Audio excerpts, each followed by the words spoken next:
All right. So chapter 9 is in the middle of Gita, right? It's the ninth chapter, the middle chapter out of the 18 chapters. And another significance is that it is in the middle sextet and even in the middle of those 6 chapters, right? So it's absolutely the heart of Gita. And it is titled as Raj Vidya Raj Guhya.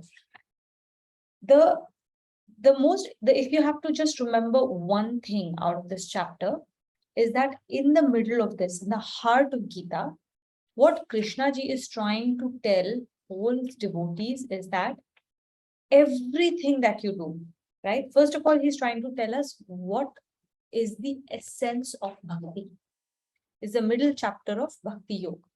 So he's trying to tell us what is the essence of bhakti. What should bhakti culminate into? And being the middle chapter of entire Gita, it is trying to tell us what is the essence of entire Gita. And that essence is the greatest open secret out there. The essence of Gita, what he's trying to tell us in this chapter, in a simple sentence, is that everything that we do, all of the austerities that we do, all of the charity that we do, all of the karma yoga that we do, anything and everything, all the talents that we have that we deploy in this world, everything, through everything, and everything must culminate into one and only one thing. And that one thing is remembrance of Krishna, remembrance of Ishvara, okay, remembrance of Bhagwanji, and remembering him in everything we do. Everything has to culminate in one simple thing.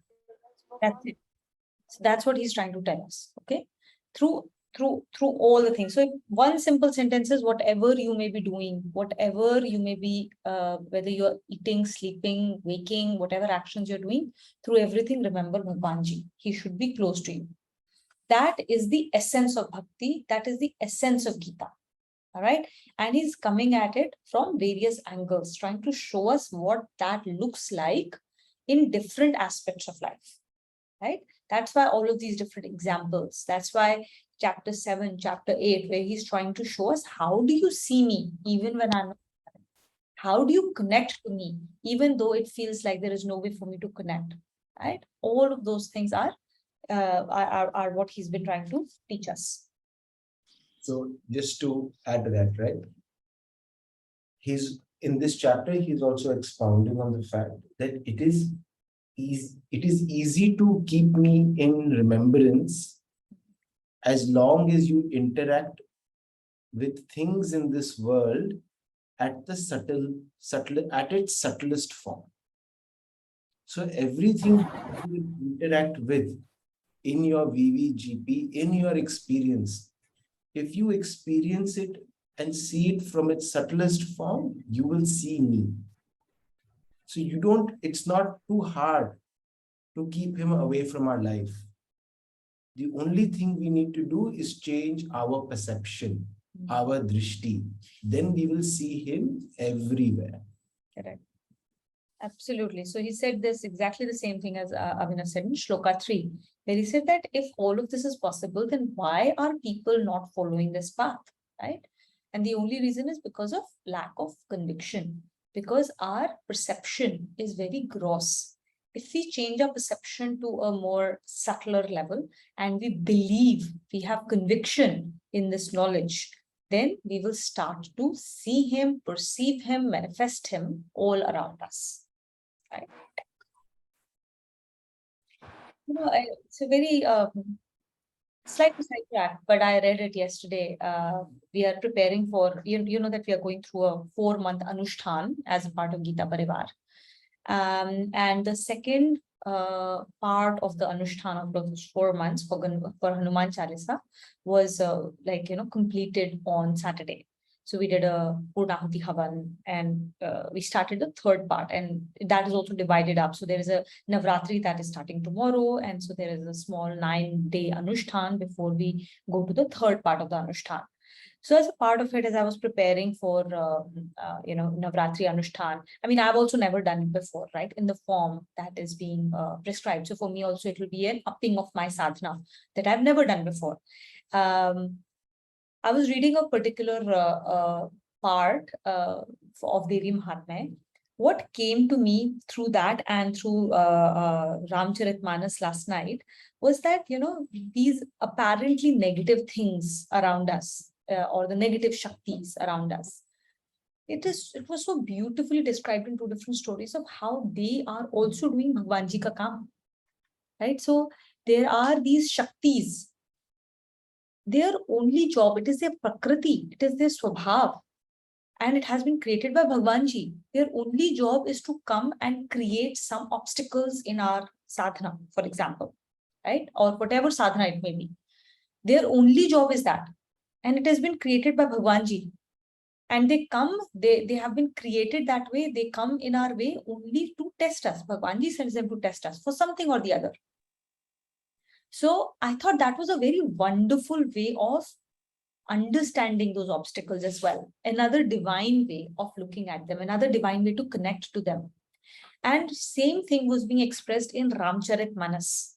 So in Ramcharitmanas, there were several examples of demons, of daityas, of negative energies coming forth and doing something. Like in the latest one, I was reading Sundarkand, Hanumanji is going to find Sitaji at the behest of Ramji. And several different demonesses came to test him, and all of them at the end, after they had completed their test and then Hanumanji had passed their test, those demonesses would say, okay, thank you very much, this is exactly why I had been sent here by Bhagwanji, I have done that, and thank you very much, and then they would leave. I found it super interesting how even those negative energies were devoted to the Lord. In every instance, the negative energy is devoted to the Lord and is doing Lord's work, right? And that just completely transformed my way of looking at some of these negative things that happen, right? And I was like, sometimes we struggle on how do you connect to the negative aspects that happen to us, and how do we find Bhagwanji in that? I thought some of these examples that have been coming at me from Ramcharitmanas and yesterday also with through Devi Mahatmya, I was like, wow, like that's the way. Because, and that is the power of stories, because in those stories, the negative things that happen around us, which have no there is no individuality to it, like these are just events, right? Or something that's happening, like a circumstance or an event or something, they are depicted in the form of a demon, or like there is a person kind of a thing. It is more individualized and it is easier for us to understand and connect to. And that stories really made a powerful impact to understand how to connect to these energies in a more divine way. So I just wanted to share that with you, since we're talking about how to perceive Bhagwanji in every situation. It was one of those light bulb moments for me in the last few days. Okay. So we'll Connection of shloka 6. Ritush, will you read with us?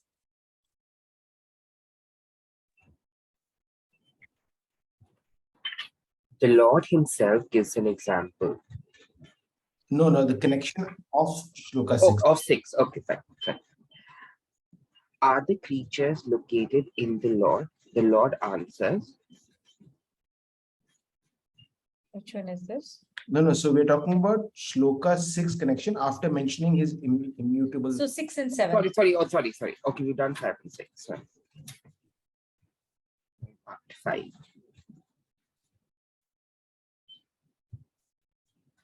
After mentioning his immutable and unmanifest aspect, the Lord now describes the creation and dissolution of the physical forms of beings. Sarvabhutani Kaunteya. Sarvabhutani Kaunteya. Prakratim yanti mamikam. Prakritam yanti mamikam. Alpakshe punastani. Kalpakshye punastani. Alpadau visrajamyaham. Kalpadau visrajamyaham. Sarva Bhutani is all beings. Kaunteya, Kunti Putra Arjun. Prakritim is Prakriti or nature. Yanti, प्राप्त होते हैं, attain to, or go to, or get dissolved in this case. Mamikam, mine. Kalpakshe, at the end of the kalp, at the kshay of the kalp, when kalp dissolves or ends. Punastani is again and again. Kalpadav is at the start of the kal or start of the kalp. Visrajamyaham, I bring them forth, I create them. O Kaunteya, all beings go back into my Prakriti, nature, at the end of the cycle, and I project them again in the beginning of the next cycle. So before we continue reading this is a very powerful shloka. I wanted to talk about where this fits in this chapter, right? So we started this chapter trying to understand the Raja Vidya, the king of all knowledge, right? And we talked about Bhagwanji's true nature, which is Nirgun, right? And Nirgun Nirakar. Nirgun Nirakar is Bhagwanji's true nature, the unmanifest. And then we talked a little bit about Sagun, like the unmanifest is what powers the unreal, right? So we talked a little bit about Sagun, like Bhagwanji's energy powers this entire world, right?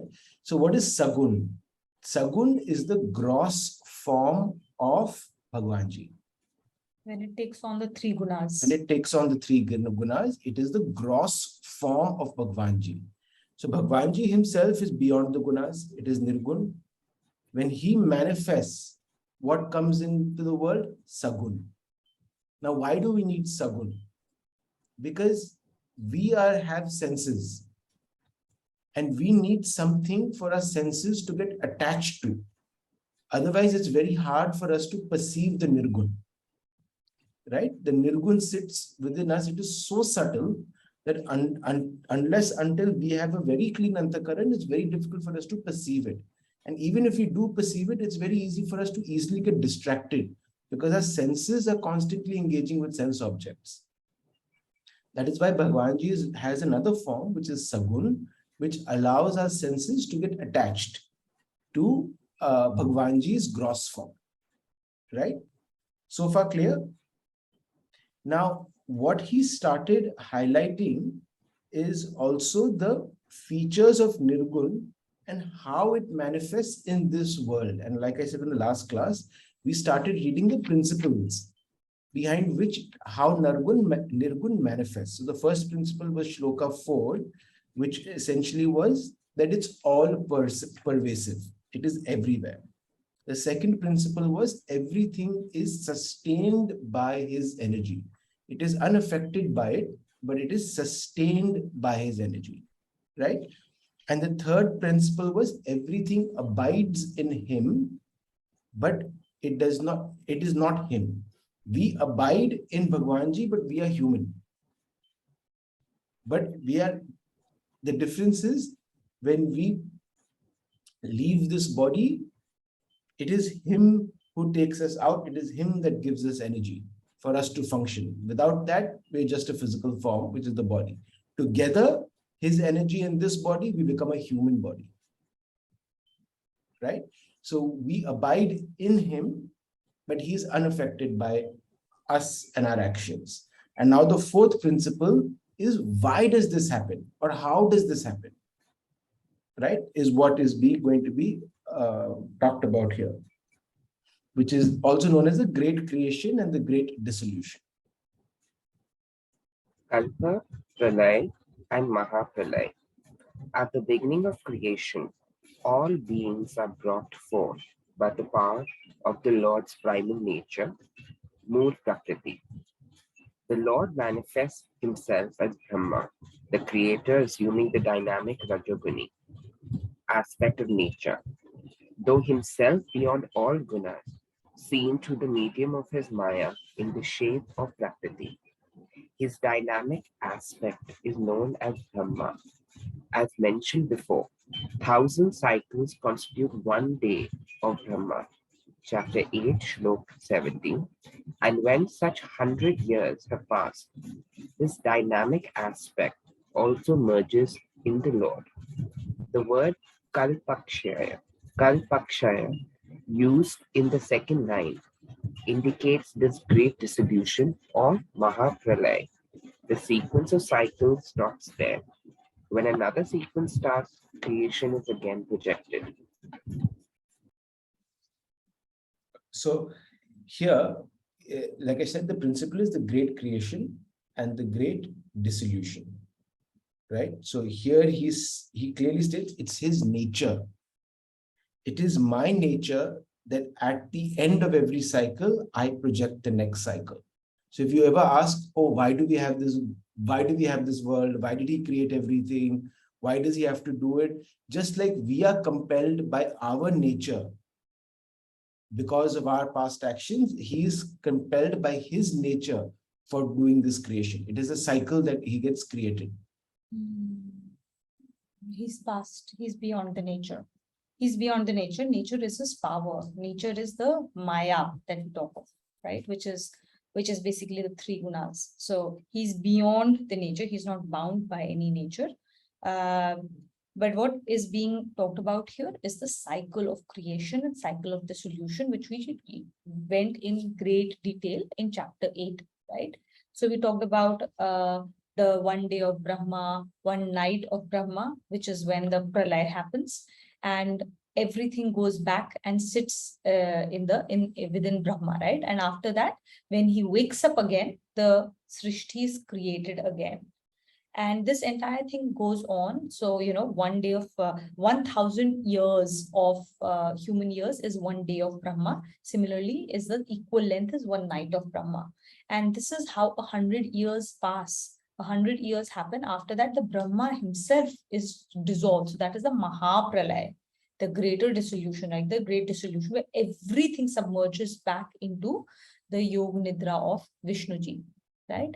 And the important thing to note in all of this was how does it connect back to my me story, right? All of these numbers, they sound just so huge, right? So whatever is happening at the macro level also happens at the micro level, right? So at a micro level, how do you see pralay? We see pralay in the form of nitya pralay. Nitya pralay is what is the dissolution that is happening every single second. Every single second, there is a creation and dissolution happening in our lives. Our cells are getting regenerated, right? So that's Nitya Pralay, that's happening. Our bodies getting transformed, changed every moment. At night, when we go to sleep, it's the same as literally, it's very close to time. So, and then when we wake up in the morning, there is a projection of creation that happens again. So this is a cycle that we go through on a daily basis at a micro level, right? And how do you, when you go to sleep at night and your consciousness dissolves, and then you get projected again in your wakefulness in the next morning, are you a clean slate? We're not a clean slate, right? Whatever thoughts we had, whatever feelings we had when we went to sleep the night before, they come forth, and we are the same set of people that went to sleep that night before. Whatever had impacted us, like that comes in as a package, right? The same state of being is reborn again. And that is extremely important to understand.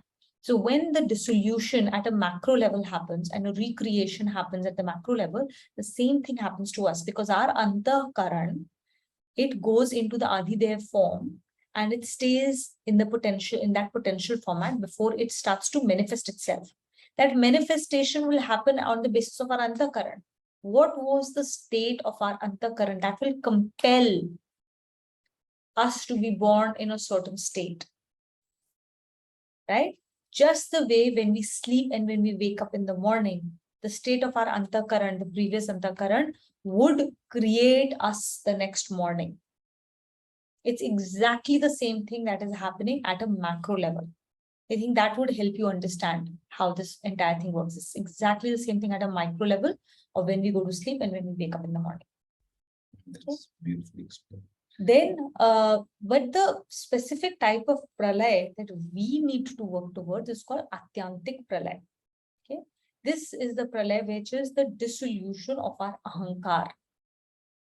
Okay, the dissolution of our ego, so that we can get dissolved into Bhagwanji, into the Ishwara's consciousness, the all-pervading, immutable, the permanent consciousness.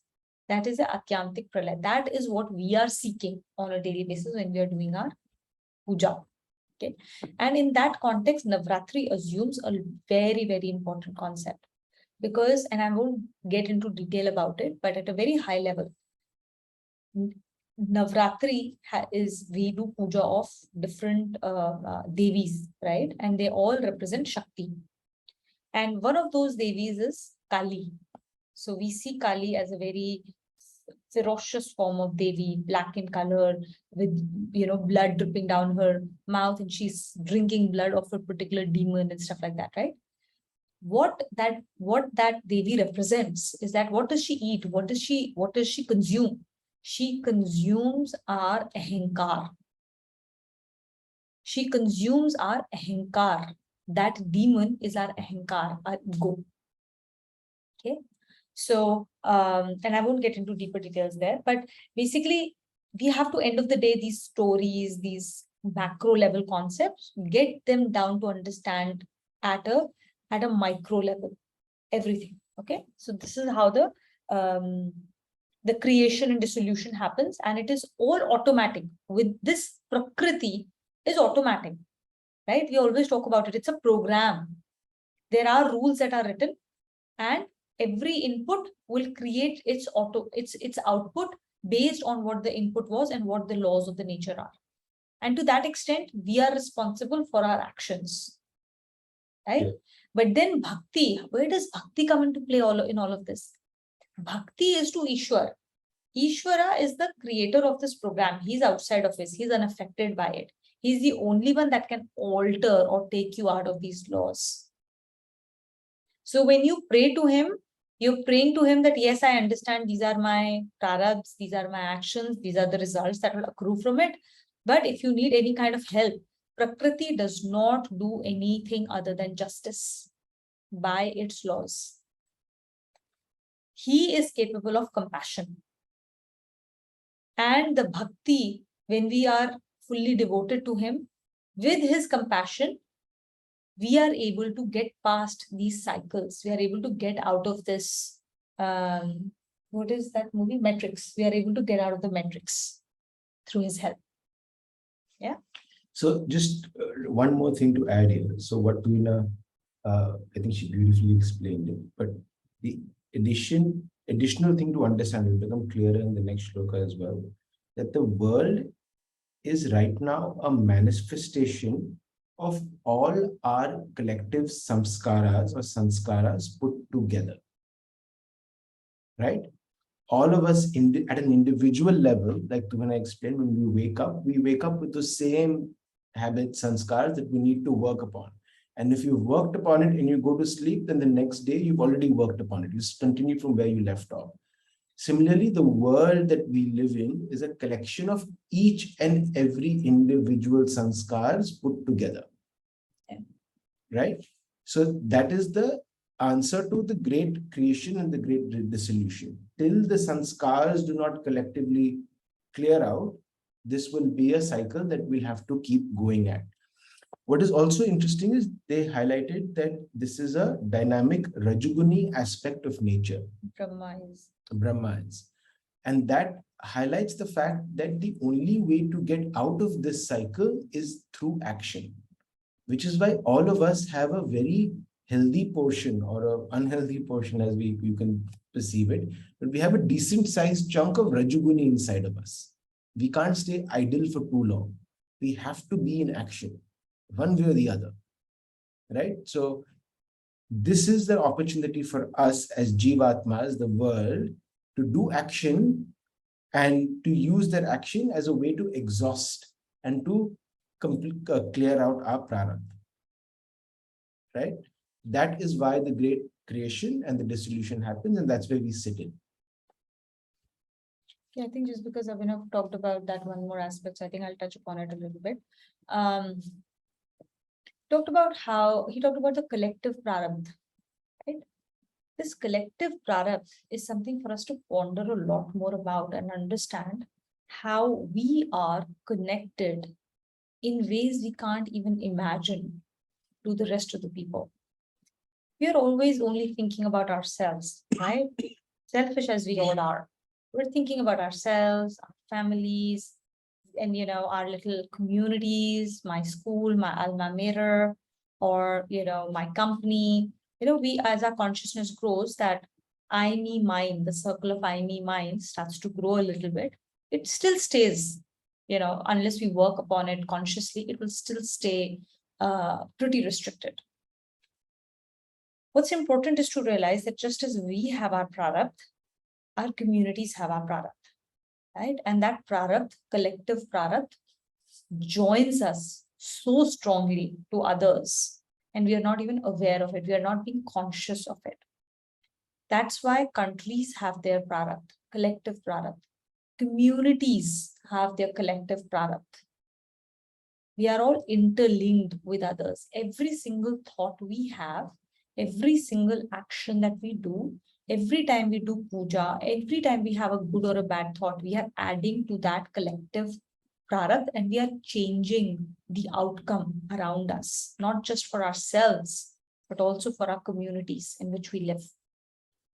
And while we may think something is happening very far off, and I'm not affected because it's happening very far off, you would start to realize sometimes you may not even realize how those things will affect you, right?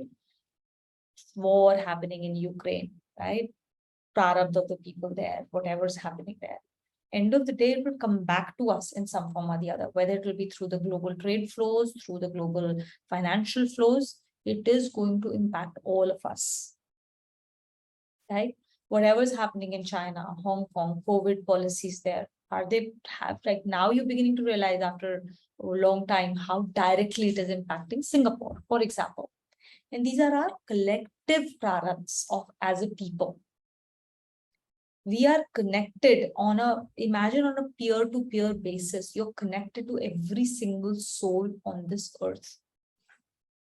And so we should never diminish the power of prayers.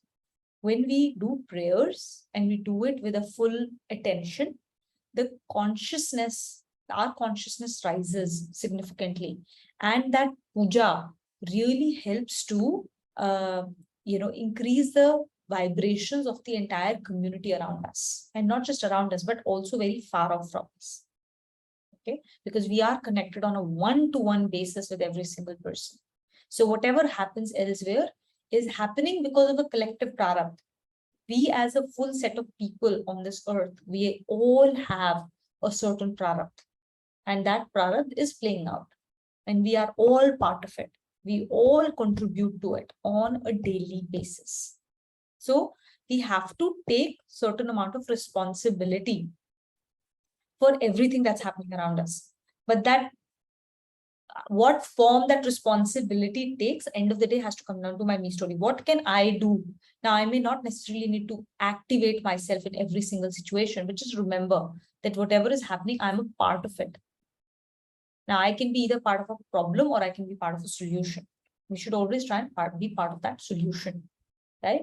Without blaming, without crying, without saying, oh, why this is happening. Let's try and find ways to constantly, and just remember how much, like I don't think we understand the power that we all have. So again, I think this is it's a little diversion. No, but it's a brilliant point, right? It comes back to what I said earlier.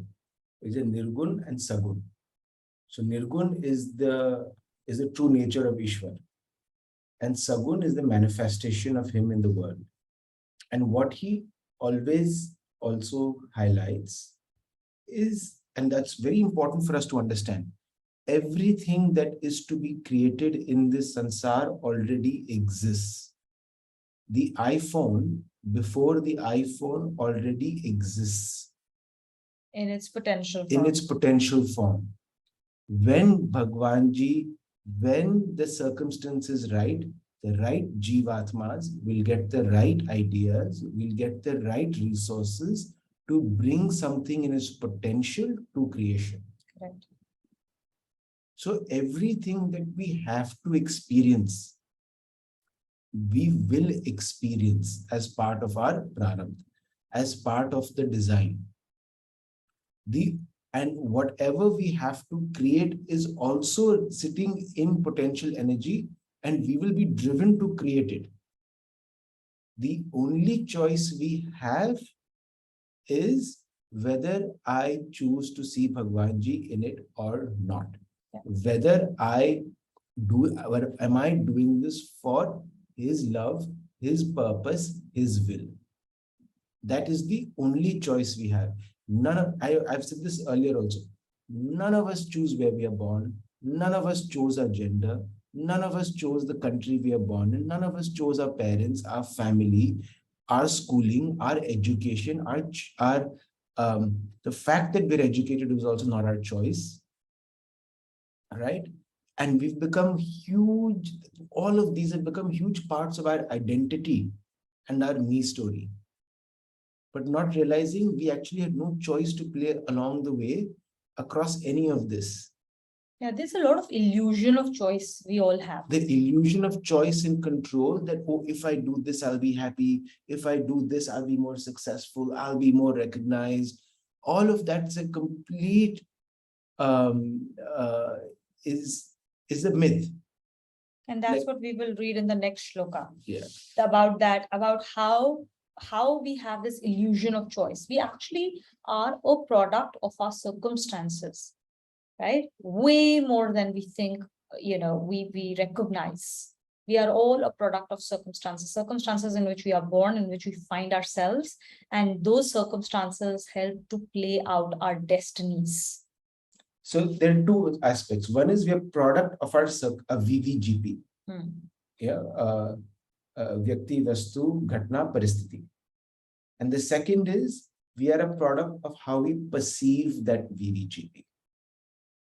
And how we perceive that VVGP depends on the state of our antakaran. Correct.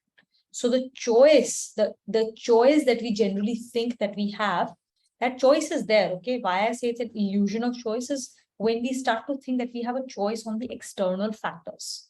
We have no choice over the external factors. We have no control over the external factors. The only choice we have is over our antakaran, of how we perceive that VVGP, and then how we choose to be inside of us and what we do to the inside of us, how we use that VVGP outside of us to create changes in our antakaran. That's the only choice we have. But we all do not put any focus on that, and we think that we have a choice over our actions outside. As we will read next in the next shloka, we are actually acting compulsively on our behaviors, on our antakaran, based on our antakaran. So I may think that I have a choice over whether I will work on something or not. I have a choice over how I will behave, or whether I'm working hard or I will not work hard on something. And that's an illusion. Whether I work hard or whether I am not going to work hard on something is going to be based on my nature, on my antakaran. I have certain prarabdhas, I have certain sanskars. Those sanskars will drive me to be a certain way.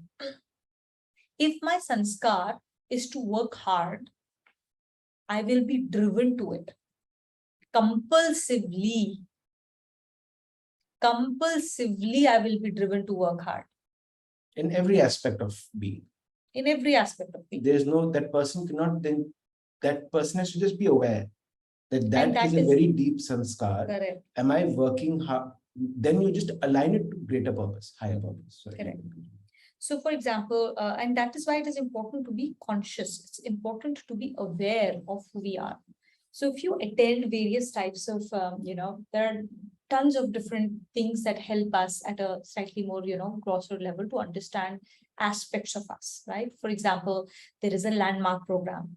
In landmark program, they help you to understand what are your strengths, and they use a different terminology for it, but essentially they're trying to tell you what are your winning suits of life. How do you behave in this world that helps you win against situations that arise in your life, and for you to become aware of them? And the reason is that those winning formulas of your life, which got created at some point of time in your life, those winning formulas, you will realize that you're actually a prisoner of those seemingly winning formulas. In certain situations, those winning formulas work really well, and you win in those situations because you're automatically applying those behavior patterns.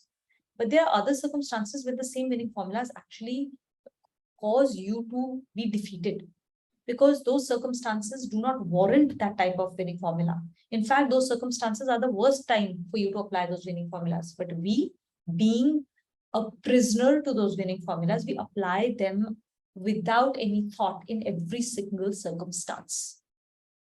So that program helps us become aware of these things. Similarly, if you look at, I don't know, what is that? The strength, Gallup strength, right? Yeah. No, I just want to like tell people about how we think certain things work, but we are not aware of them, right? So in the Gallup strength surveys that are very common in the corporate side, you become aware of certain of your strengths, right? Like, and you would start to realize, and you become conscious of them, of how you apply those seeming strengths in every single circumstance, literally without any control. So we act compulsively under our nature, is what we're trying to understand here. We don't have much control unless we become conscious and we start to make changes in our antakaran. We start to actually apply that choice that we have in the correct space where it can be applied. And then the change in our antakaran will get reflected automatically outside, under the laws of nature, under the laws of nature. Bhagesh, you have a question? Yeah, so can we change our sanskar? So whatever my nature behavior is, as per my sanskar, we have gathered it over lifetimes, or maybe this lifetime, so many years. So if there is something which we don't like about ourselves or about our sanskar, can we change it? 100%. And that is the purusharth. It is our purusharth to change our sanskars, inculcate good sanskars, inculcate good habits, and get rid of bad sanskars, the bad habits. You want to give a bar example? Just to be clear. Yeah. And that absolutely is the purusharth. It's our duty, in fact, Bhagyashree. It's our duty, it's our bounden duty to do so. Right? And that is where the choice comes into play. The choice is to change our antakaran. As we change our antakaran, our sanskars change. Where do our sanskars sit? They sit in our antakaran. So that's exactly when we say that we have to cleanse our antakaran, the meaning of that is that we have to, as we cleanse our antakaran, that means we are cleansing our habits, our sanskars, our behaviors, our learned patterns over several lifetimes. Absolutely. So as an example, it would be that, if a person is, he likes his drink, for example, right? He has a sanskar of enjoying his drink in a certain circumstance, right? Now, one day he decides that he wants to leave drinking. Okay. So he says, okay, now I want to stop drinking. Now, because of his sanskar, he's created a prarabdha. He's created a prarabdha which will then come up in front of him. So, for example, he goes out someplace with his family for a family holiday. Wherever. Yeah. He may go out wherever. His prarabdha of drinking, the prarabdha that has been created because of sanskar of drinking, will create situations for him again and again, which will cause his sanskar to spring up and say, this is a perfect opportunity for me to drink. Whether it will be through his friends that will then force him into drinking, or a bar, even when he is walking in very random place where you would not expect a bar will potentially come up in front of him because of his prarabdha. And it is now his sanskar. His sanskar So will first sanskar. Example. So this man likes his drink. Okay? He's chosen to do a family holiday, which is with his parents and his children, and he says, I'm not going to drink on this holiday. Okay? Suppose they're going for a holiday to Shimla. Now he's walking along with his family at a 5 p.m. and his nazar immediately goes, or he's in his vision, even though there's so much natural beauty, he comes across and sees a bar. He notices it. His family notices and does not notice it. He notices it. As soon as he notices it, that is his prarabdha. The fact that it showed up in a situation where he wasn't expecting, right? In the hills of Shimla or wherever. And also, Then it will his be mouth will water. and he will notice it. He will notice it. It will get into his consciousness and not the Correct. consciousness of others, even if it exists. So that's his prarabdha. Then his sanskar will kick in and his mouth will water. He'll feel thirsty. He'd be like, oh my God, that would feel so good right now. And his hand would immediately go to his pocket to check if he has money, wallet, whatever. In that second is where he has the choice of freedom. The Does he give in to his sanskar, put his hand in his wallet, create a conversation saying, hey guys, you carry on, I'll join you 10 minutes later, or let's take a break, let's all go sit in, we'll buy the kids some food, but the real intention is to have a drink, right? Or does he say, no, my purpose here is to spend time with my family, which is obviously not related to alcohol. So do I continue on this path? And if he chooses the latter, then he's taken one step forward in reducing his prarabdha, in burning his prarabdha. That is the way it works at a me story level. Correct. And if you take it back to Gita, this is where your this situation was his Kurukshetra, right? And there were these Kauravas fighting with the Pandavas. So now will Krishna win this war when he says that I will not do this, I will stick to what I said I will do, or whether the Kauravas will win, whether the demons win or the Devtas win in this war that we face on a daily basis. And our purpose of reading these scriptures, of doing Swadhyaya, is to make sure that in every situation, the Devtas win inside of us and not the demons.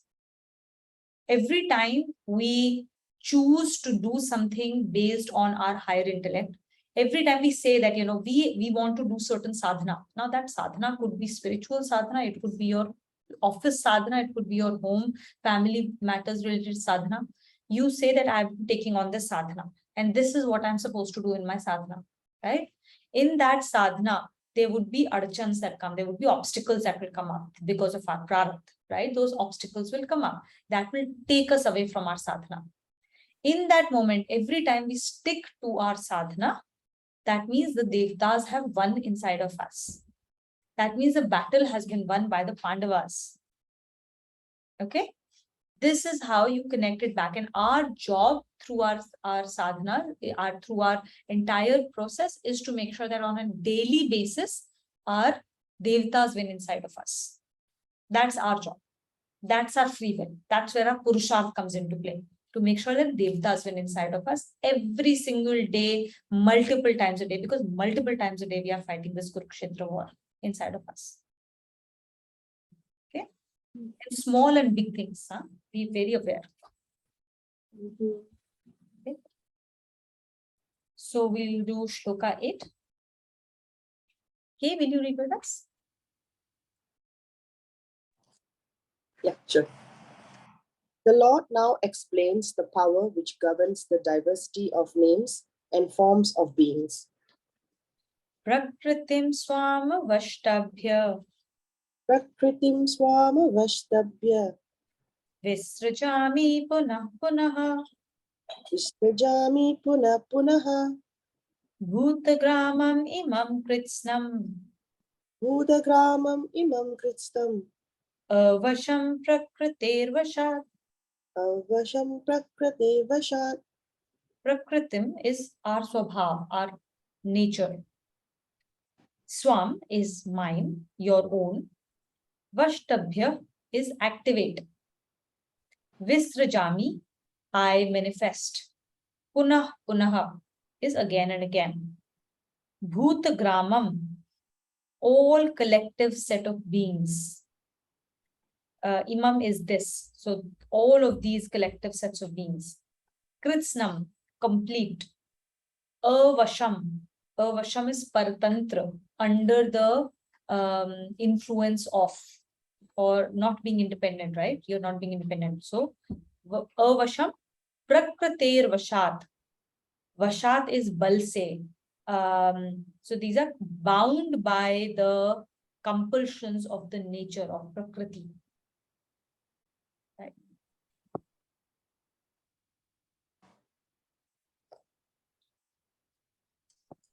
Being completely under the compulsive control of nature, Okay, can When- you read the oh, italic? sorry. Okay. Activating my Prakriti, I bring forth repeatedly this whole multitude of beings who are completely bound by the compulsions of their natures, born of their actions. So I think this Duina has already both of us have actually kind of explained, right? And this is the next principle, which is Prakriti, this nature, not his Prakriti, this nature, this world is nothing but a culmination of all our sanskars together. So what I have to experience at an individual level and at a macro level, as we are bound by the same sanskars, the same prarabdha that we have to experience. That's the principle. Yeah, so we can read further. Continue. Beings completely under the compulsive nature control of nature. When the Lord wills to manifest himself in diverse forms, he activates his primal nature. The dynamic aspect of nature then comes into play, from which beings are projected. This aspect is an agglomeration of the motivating force of beings according to their actions and tendencies.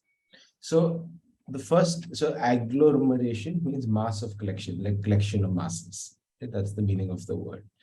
So first question is, why do sanskars exist? Why do they come to being in the first place? And the answer is because we don't connect with the Nirgun. We lose our connection with Bhagwanji. We lose connection with the universal energy. So we create sanskars as we interact with the temporary. And because we've lost connection with the mothership, so to speak, we are constantly chasing happiness using our sanskars. And pursuit of happiness is the greatest source of sorrow. So there's pursuit of happiness, right? Like it's such a accepted norm. It's a multi-billion-dollar movie, and it's written into the law of America, right? Everyone has a right to pursue happiness. But if you think about it a little deeper, even in the movie Pursuit of Happiness, we've watched the movie for 2.5 hours.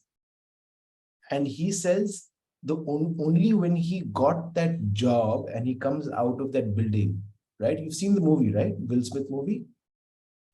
When he comes out of that building, he walks down the steps and he's in the footpath. The voiceover says, "This is the only moment in my life I knew happiness." That means the whole movie leading up to that point, he's sad. And the whole story after that point, also he's sad. And the pursuit of something necessarily means you're away from it. Which means, what is your starting point? It's the opposite of what you're trying to achieve. Right? And then how do you achieve it? By double downing on your strengths, as Duina said. So then you use your sanskars, you use your vibhutis, you use your strengths to just constantly go and experience and chase and find that happiness. And all of this happens because we've lost connection with Nirgun, with Ishvara, with that true nature. And that is what he's trying to teach us as in the heart of Gita. Bhagwanji is telling us that what is the purpose? Why are we doing all of the bhakti? This is the center of the bhakti, the sextet of bhakti, right? So why do we, what will bhakti lead to? What will all your austerities lead to? What will all your charities lead to? What will all your karma yoga lead to? It has to lead to you remembering Krishna at all points of time. As we use our talents, our strengths in this world, everything in every moment The purpose, the end goal is very simple. The end goal is to remember Krishna at every single step, in every single minute, and be connected to him. That's it. That is what everything is leading up to for us. And that's the Raj Vidya. That's the greatest open secret. So to complete the pursuit of happiness thought, right? So how should we behave? We should flip it. We should not be pursuing happiness. We should be doing things out of happy. We happiness. should be happy. So the moment you feel unhappy, or you feel your mind creates ideas on, oh, I need to do this, I need to do that to be happy, stop and remind yourself to be grateful, because everything is his. Everything that you want to be created is happening in this second somewhere in the world. Everything is his grace. You just need to be happy with what you have. Be happy in that frame of mind and do things out of happiness. And everything else will fall into place. You know, there is this Being happy here and now. so there right? is That's this what- phrase that we used to always say in the Saturday class, which is very apt right now. It's if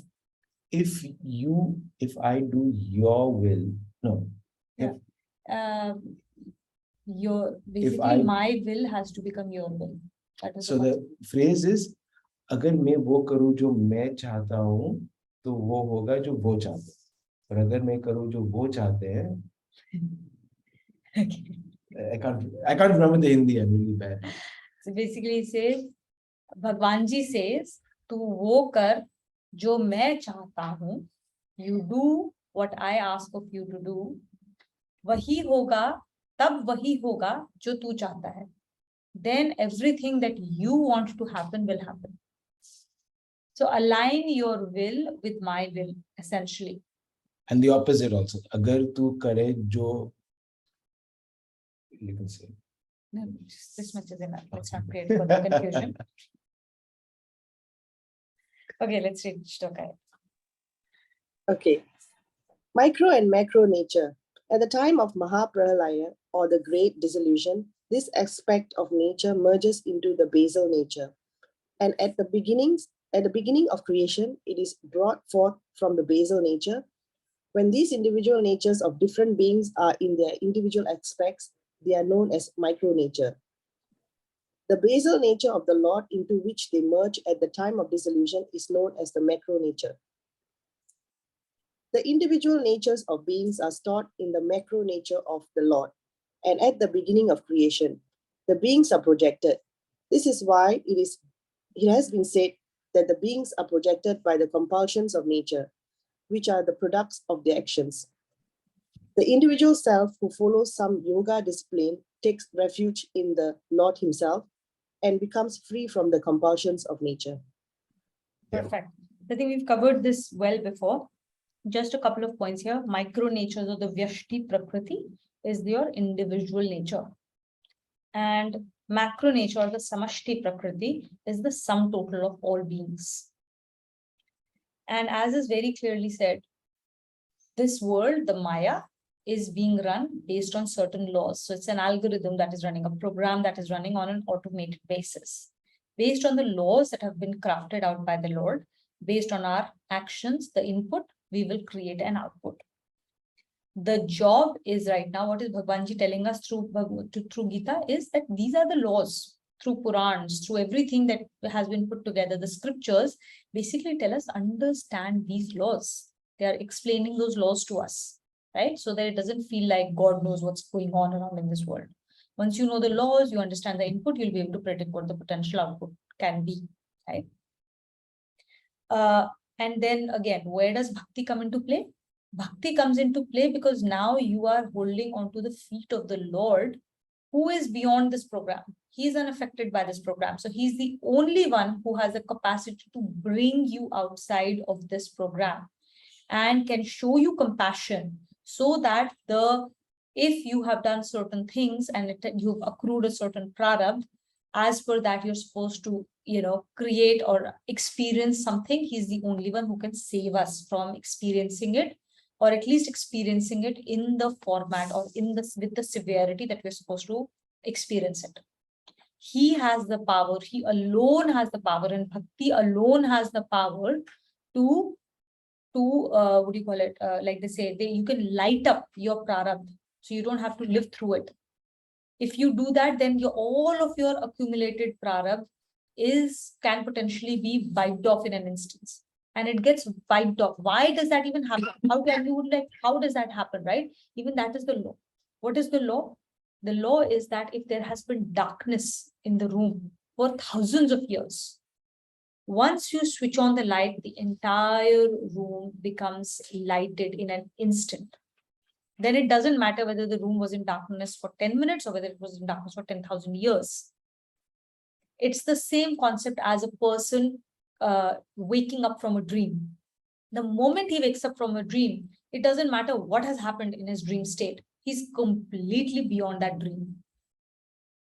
In the same fashion, if we do complete bhakti, and that bhakti helps us get past and gets us to understand the real gyan, when the complete gyan dawns on us, in that moment, we are past all our prarabdha. All of the accumulated prarabdha is now irrelevant. You don't have to live through it any longer. Get it? Let's read. Who will read with us? Vijay, will you read with us?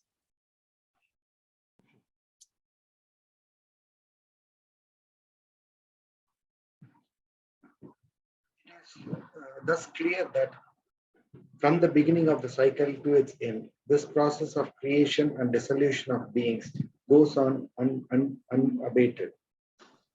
Does any part of this process affect the Lord? Also, the Lord says, Na cha mam tani karmani Na cha mam tani karmani nibadnanti dhananjaya nibaddanti dhananjaya udasina vadasinam udasina vadasinam asaktam teshu karmasu. asaktam teshu karmasu. Na cha mam, they are easy words to understand. No and in mind. Tani, those. Karmani, actions. Nibadnanti, tie to me, tie me. And with no, it is, they don't tie me. Dhananjaya, Dhananjaya is reference to Arjuna. Yeah, so one who is above dualities. That's the meaning of Dhananjaya. Udasina or Udasina Vadasinam is rising above or being aloof. Asaktam, without expectations, without asakti, without expectations. Teshu karmasu is to these, karmasu is actions. O Dhananjaya, these processes do not bind me as I remain aloof, wholly unconcerned with and unattached to all these actions. So this is principle number 6 of what we're discussing, features of Nirgun, which is that he is not bound by all the activity that happens on in the sanskar. So just like the sun, it comes up, it powers the entire world, because of which we have plants, because of which we have water, because of which we have the entire cycle of creation. But the sun will not take any responsibility of what happens after that. Right? This all our activity and my choices are not going to affect the sun.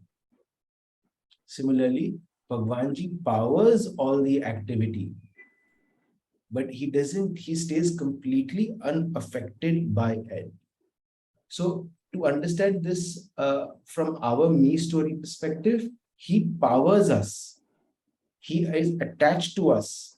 He's not affected by what we do and our choices we create, but he's actually longing for our love. He's longing for us to go back to him. He's always there. He is all- the witness he is the inside of witness. us. He is the witness. He is the consciousness principle inside of us. But the actions we do, sakam, nishkam, whatever actions we do, they do not tie him down. What they change, what they color, or what they affect is our antahkaran. And he is the one who is the witness to our antahkaran. But he's not affected by the antahkaran is what gets affected. All our sanskars get created in our antahkaran, they get accumulated in our antahkaran. But he is not getting affected by it. He's still that. So that's why when we say, who am I am not this body.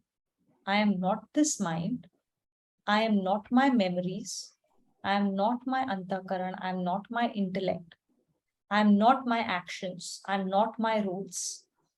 I am the unblemished Bhagwanji. So the other example I had to explain this, which is, I guess, relevant for our generation, is a video game, right? We interact with a video game. We make purchases within the video game. We get attached to the goals, the results. We put in a tremendous amount of time and effort. But on the back of the video game, it is what? It is code. It is a programming language which shows up in different forms as we interact within the game. But the game's creator is one step removed from how we interact with the game, right? So that was just one more example for us to visualize how there is a creator, there is a code, and there is a game. And we are interacting at the third level, which is the game, the Sagun Sakar level. We need to go subtler to see what is beyond and beyond. The aloofness of the Lord in the process of creation. As mentioned in shloka 8, in the process of creation, only the micro and the macro natures of the Lord remain engaged. Their working is activated by the power of the Lord. The Lord remains aloof from the act of creation. This is why this grand activity does not bind him. In a house, different activities like cooking, reading, sewing, etc., go on in light of the lamp. If there were no lamp, no activity would be possible. If the lamp remains unconcerned with those activities. Take another example with the rise of full moon, tides rise in the ocean. With the help of which mighty ships enter the harbor. The moon makes no effort to raise the tides, but its presence in the sky causes the water to rise. Similarly, the presence of conscious power of the Lord activates the nature, but the Lord remains aloof from and is not involved in those activities. Move on. Go to the next one. Rita, will you read with us? Sure. Connection. The Lord tells how nature brings forth creation, though he himself remains aloof and is not involved in these activities. Mayadhyakshena prakritihi Mayadhyakshena prakritihi suyate sacharacharam suyate sacharacharam hetunanena konteya hetunanena kaunteya jagat viparivartate. jagat viparivartate. Maya is muj, mine. Adhyakshen is governance, my governance. Prakriti is nature. Suyate is manifested or is performing.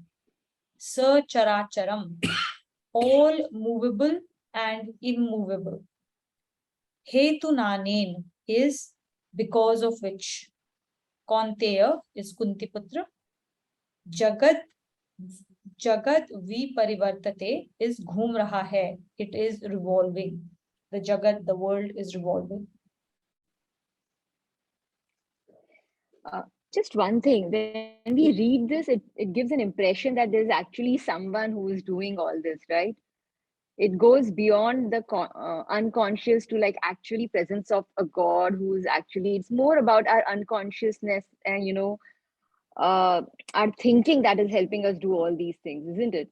But this gives an example. There is one person who is kind of guiding it, doing it. I mean, when you read through these things, I'm just saying the way it reads through. This is because when we, okay, when you, for example, when I try to explain something to Vedant today, right? When I try to explain the concept of God, or I try to explain good or bad, I have to understand his level of understanding, right? And I explain things to him with the help of very, very simple stories. Stories that capture his mind, stories that will help him understand at the level of his growth, right? So when I tell him, I may tell him a story which I think is appropriate for him. And then the way he understands it is sometimes very different from the way I tell him. And then he paraphrases it to me. And then I'm like, oh, this is what he picked up out of the story. And then I try and explain again and whatever. But it's the important thing is how we perceive something is going to be determined based on our understanding or our antakaran and our sukshmata or the subtlety of our intellect, right? So a lot of Purans, Purans are full of stories. These mythological stories tell us concepts by use of very gross forms, right? Like I was telling at the start of this class, that some of these, these negative Shaktis and all, they are explained in the form of, they'll show that a Daitya or a demon or a demoness is coming and she's doing something, right? In real life, that is not what happens.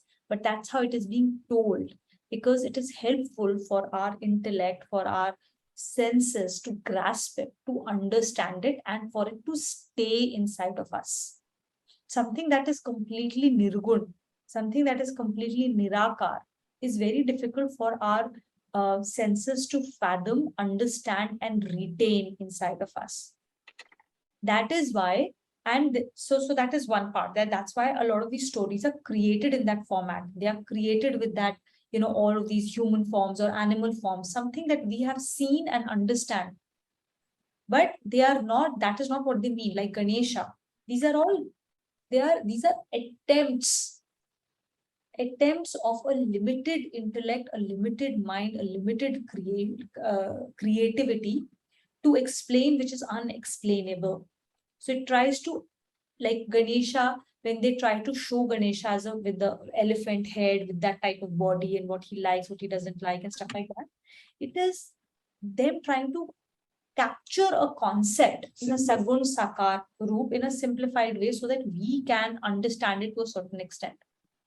As our intellect becomes more and more subtle, we will start to see things way beyond those obvious concepts and forms and features.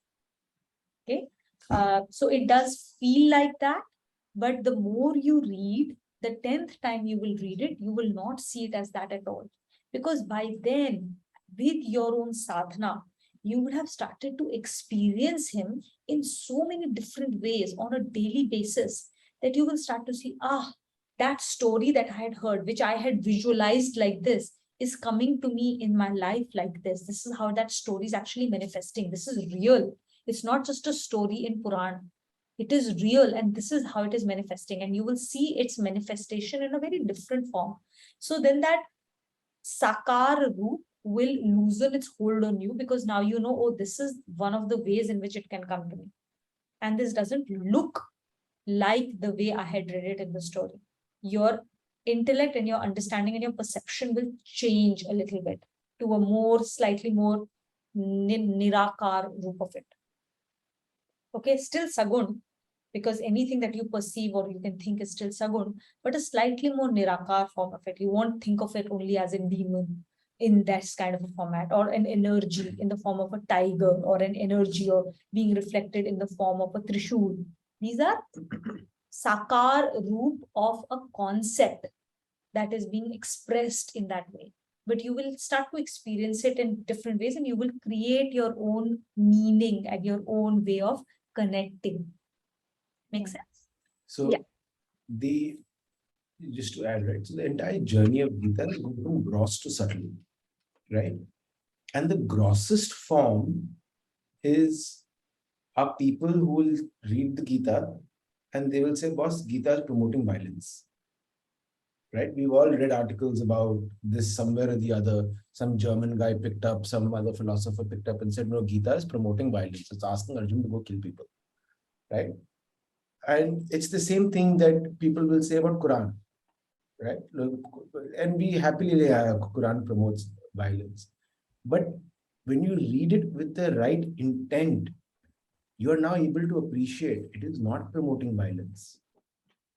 It is actually promoting a way for us to be happy by fulfilling our duty in a prescribed way. Right? We understand that now because we're choosing to go beyond that gross wording to find the intent and the meaning. Right? Similarly, here in the gross word, and we are actually the other point before I go to this is we are part of Kali Yuga, right? Bhagwanji, anyways, is very difficult to perceive in Kali Yuga, which is why children's cartoons of the 60s and 70s, children's comic books of 60s to 70s, from the 60s and 70s, are mainstream movies, superhero movies, because they're serving as a reminder to us about good and bad and winning over evil. That is deeply what we desire as human beings. It is deeply what we want to connect with. We want to win over our own evil. Right? These same movies don't speak to the previous generation, even if we showed it to them, because they were in a different state. But in our collective state, this is speaking very deeply towards us because it's our creation. Right? So the second phase is as we go subtler and subtler and subtler, our ability to experience Nirgun, it will just keep changing. Right now, we first start with God. Okay, there is a God there, I accept. I'll suspend my ego. I will believe this is God and I will see what comes out of it. Mano fir jaan. Then slowly you will realize, oh, God is not a form. God comes in the form of maybe principles. Like, okay, I will follow principles to the T, right? And the principles that govern the world. Then you will see it as the form of just pure energy. Yeah, like And all that the will just be laws. beyond words for us. Correct. You can start with like, okay, God means principles, God means laws of the world. And then you will start to realize that he's not this. That is also such a limited way to describe him, a very small aspect of him to describe it. Yes, he is the laws. Yes, he is the principles, but that's not the only thing he is. He is that and a lot more. Because as soon as you put shabd, as soon as you put a word, you've made it sagun. You've made it limited. You've made it limited. It's it's eventually an energy and an experience. At least that's what I read in other books, right? That there is this surge of energy and love and experience and permanence and happiness that propounds them through them. Right? And it is impossible for us to really perceive or understand him the way he really is. So he's trying to explain things to us in a way that is comprehensible to us. At a later stage in Gita, Arjun will ask Bhagwanji to say, okay, I've heard of you in all of these forms. I want to see the real you now. Please show me your real you. And when he actually shows his real me, and again, that was also in a very limited way because he has to show it in a way that will get perceived by him. Even though he has elevated, Bhagwanji has elevated Arjuna beyond his senses, but still, until he is him, he cannot perceive the unlimited. You're either limited or you're unlimited. There's nothing in between. And if you're limited, then there is no way for you to perceive the unlimited. It just is that way, right? So even in that higher form of limited nature that Bhagwanji pulled up Arjuna, he increased his perception to a very high degree, and then he showed himself. Arjuna actually got scared, and he said, "Okay, no, now I'm done. Like I want to see you back in your Soumya form. I can't deal with this." So Bhagwanji again came back in his Soumya form. because that's the only way for us to be able to deal with it. We cannot deal with, we cannot understand, we can't perceive, we can't even fathom what he really is. So we should, and it doesn't matter how we think of him, okay, as long as we understand it at a level, you connect with him. In fact, he's in bhakti, in this bhakti section, he will tell us that you connect to me in the way you want to connect to me. Arjuna is connecting to him as the form of a sakha, as a friend, as a benefactor. You can connect to him as your, like Meera connected to him in the form of her husband or a lover. Or the gopis connected to him with that form of love, right? Yashoda Ma connected to him in the form of a child. Others may connect to him in the form of father or mother, right? So it totally depends on you. You have to personalize your relationship with him. It will help you connect or make your bhakti stronger. But you define what that personalization means to you, and that's how you connect to him. And that sakar sagun form of connection will become the medium to take you beyond the sagun and the sakar and help you realize the nirgun nirakar. And in last couple of chapters, we saw in chapter 8, we specifically saw how that connection to nirgun nirakar, how that realization of what is incomprehensible in this life occurs at the time of when that mortal coil is. Because in that moment we become unlimited. Right? Correct. Who's learning? Should I read now? Mhm.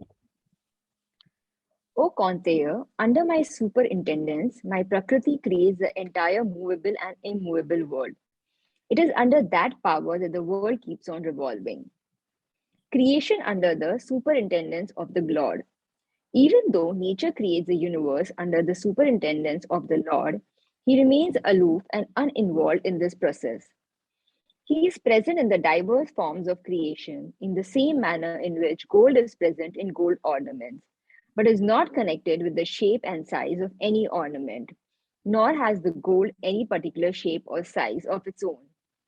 Likewise, the Lord pervades all physical forms, but he is not present in their names, shapes, or sizes. So so even in the world that we live in today, right? The actions we do are ours, but the laws are already set. If you don't imbibe by the laws, there will be consequences. And even Right. if you abide by the laws, there will still be There will consequences. still be consequences, one way or the other. Similarly, we are operating within the laws set by him, but the actions are ours. Mhm. And those laws are universal laws, which is why this book stands the time of 4.5, whatever 1,000 years. And it will stand the test of time for I don't know how much longer.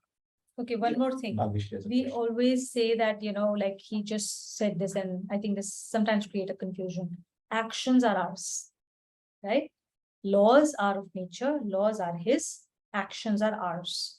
Then we're like, oh, actions are mine. This is where my free will comes into play. The free choice comes into play, whether I act or I don't act. And we just said this before that actually actions are not under your control. They are not a free will at all. They are, you're acting under the compulsion of your nature. You are acting under the compulsion of your own sanskars. So when you say my actions, we are talking about the subtle actions now. The subtle action of what is happening inside of you, not the gross action that is happening outside of us. Okay, so actions now, as everything else, we are getting subtler and subtler.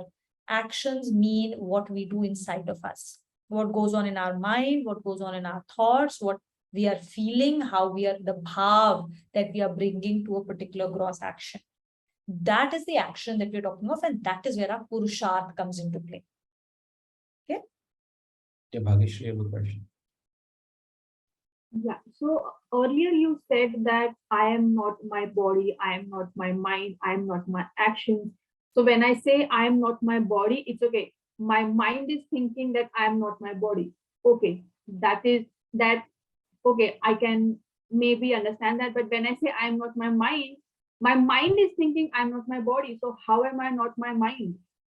So Very good question. Very good question. I am not my body. I am not my mind. I'm not my intellect.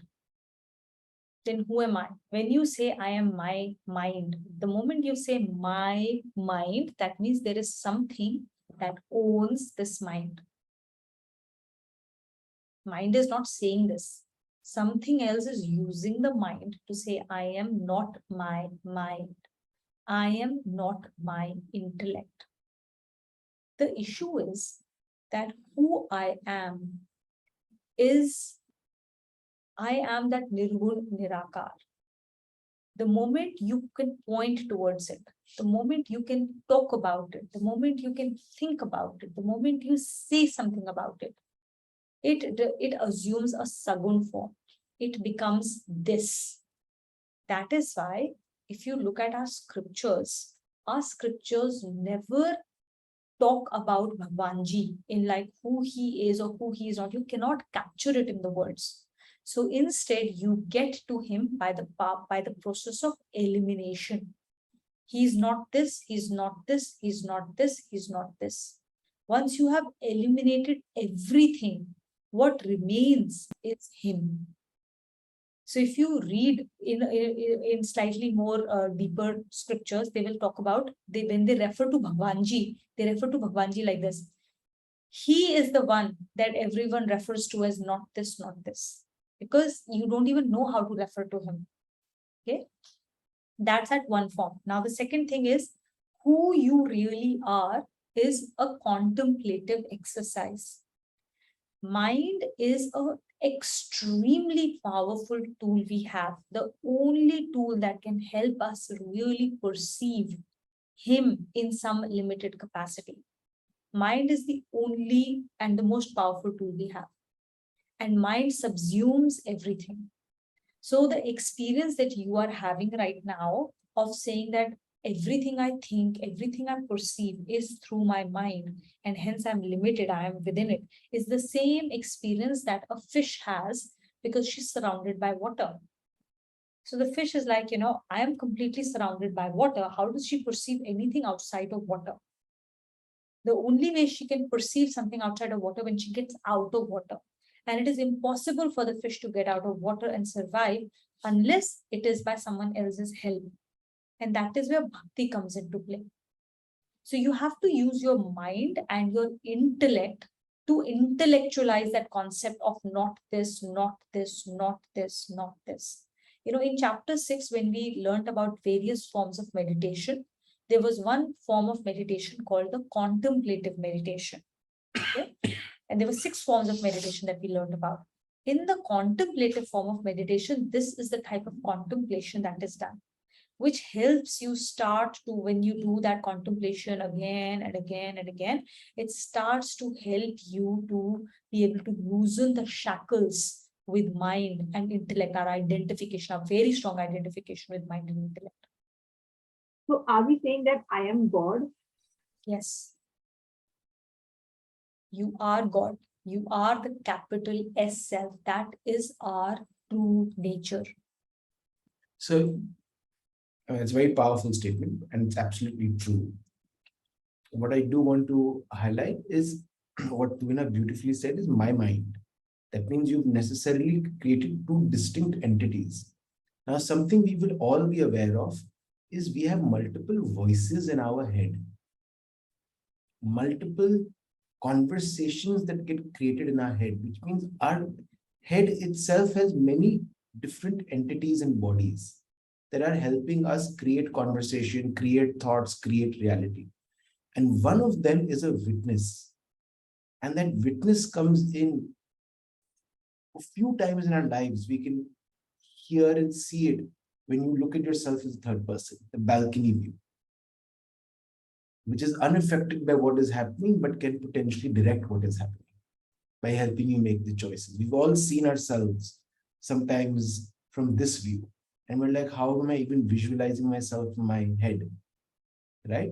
That balcony view and that witness is just a little proof that there is a witness there, and I am divinity. So when we say that we are made in the image of the Lord, we talk of that Bhagwanji, and then there is this Jivatma, right? That Jivatma is an ansh of the Lord. And that Jivatma is what is inside of us, which is now trying to get back to the whole. That is this whole quest of trying to ask, what else is out there? Who am I? What is my purpose? It is that Jivatma trying to get back to the whole. We are Him, the unblemished, untarnished, unsinnable, and completely immaculate. That's who we really are. Untainted. There is nothing that this body, mind, action can do, think, that can taint the real I. I am far removed from all of this. And this is that contemplation that we need to indulge in as a part of our Swadhyaya. Exactly the thing. It seems difficult to think about it is because our Jivatma is tilted, our intellect is tilted towards the Sansar. The only thing we need to do is to tilt it to Bhagwanji. Once we go up is when we face the sunlight and we can see the truth. If we are turned back to the sun, then all we see is the shadow.